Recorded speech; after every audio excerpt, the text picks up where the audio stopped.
এক ফাঁকা দিয়ে রশির ভিতরে চলে আসেন রাজনীতির দল যারা কীর্তন করতেছেন সবাই ভিতরে চলে আসেন।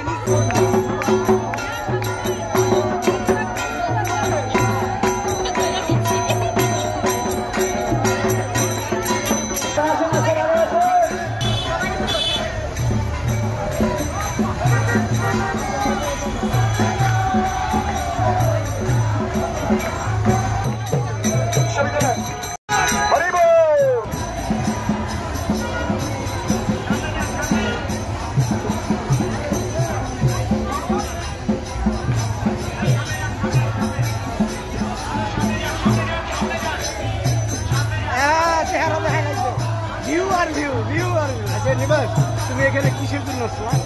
আমি